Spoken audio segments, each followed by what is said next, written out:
Hello neighbors, and thank you for clicking the video as this is the first time that I'm going to walk through the Bowness Montgomery numbers. Now, I recently uploaded my full City of Calgary real estate market update on YouTube, so if you're curious about that, click the link below. I will continue to do these Bowness Montgomery updates every single month. Please make sure to scroll along the timeline on the bottom if you want to simply skip ahead to the Montgomery numbers, as I'm going to talk about Bowness first. But anyways, hi, my name's Fyfe, and I'm a local realtor in Bowness Montgomery. Please check out our Park Bench website. That's where I've been conducting local interviews, talking to different business leaders here in Montgomery and Bowness. My goal is to bring the community together through common interest, local businesses, and real estate. So without further ado, let's get into the numbers. So how this is going to work is I'm going to highlight some of the key stats happening here in our community. Now this will be a brief overview of the numbers just to give you a general idea of what is happening.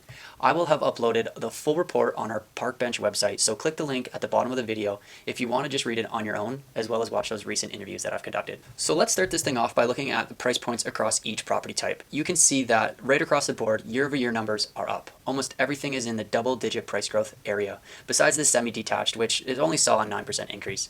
The funny thing about that is that the semi-detached homes here in Bowness is actually more expensive than the detached homes, given that there's a lot of new construction in our area. When looking at these numbers, you can see that new listings and months of supply are up compared to last year, while sales and inventory are down. This looks like a recipe for a potential price decrease in the coming months for the total residential number, which is all property types combined into one. To get a better understanding of which sector of the market may affect you directly, you will need to dive into the specific property type of your choice. Going through each in this video would make it way too long and boring, so feel free to reach out and text me your questions if you're curious about anything. While looking at the year-over-year stats is good to get a historical outlook of how our market has changed over the year, I'm more curious about what's happened month over month. Again, I'm going to go through the total residential numbers. My goal is to teach you how to read these stats so you can browse the report and gain a better understanding of what is going on here. So this graph here has a lot of information to unpack, and it's mainly geared towards price. Now, while price is the most popular statistic to follow, watching things like inventory, months of supply, and new listings will help paint a full picture and give you a glimpse at what may happen in the immediate future. Now, here's a quick example. In this benchmark price comparison, you can see that prices have risen sharply over the past 16 months. Along the bottom, you can see which color represents each specific property type.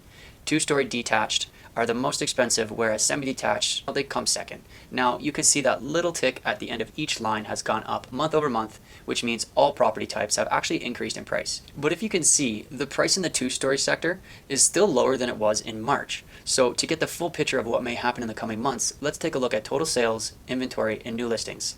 Now, sales have sharply dropped compared to May, and inventory, or the amount of homes left over at the end of the month, has actually increased, and new listings have luckily slowed down as well. I can't make any firm predictions, but if interest rates are to continue to rise, I would have to assume we are going to see a slowdown in price growth here in Bowness. Again, this is total residential. Each property type will have a slightly different story, as this is just an overview. So, Montgomery. Now, Montgomery has seen some double-digit price growth across all three property types. Now, there are no apartments on this report, and it's crazy to see how townhouses, on average, actually cost more than detached homes here. Now, year-over-year sales are way down, new listings are way down, inventory is down, and months of supply is up. This is similar to Bowness, whereas we may see a slowdown in price growth here in Montgomery. Now, let's take a look at the month-over-month figures and figure out what's actually going on. So if we actually look at the benchmark comparison chart, you can see that the only increase was from the orange line or the townhouses when compared to last month. Now, every other sector has seen a slight decrease in price.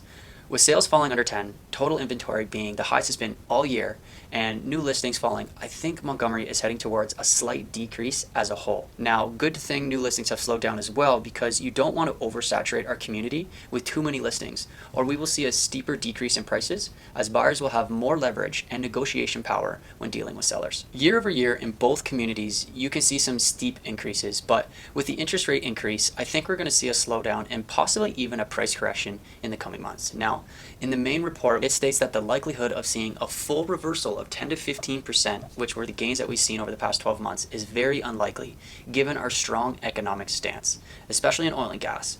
These numbers are fun to watch, and they can definitely be useful in many different situations, so make sure to utilize this report to your advantage. Now, I really hope that you got some value from this recap. Feel free to watch the full City of Calgary report on YouTube, and reach out to me if you have any specific questions about this report. I only covered total residential, so make sure to dive into the different sectors to get a better picture of your personal circumstance.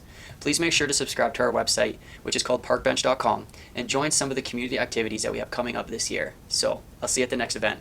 Peace.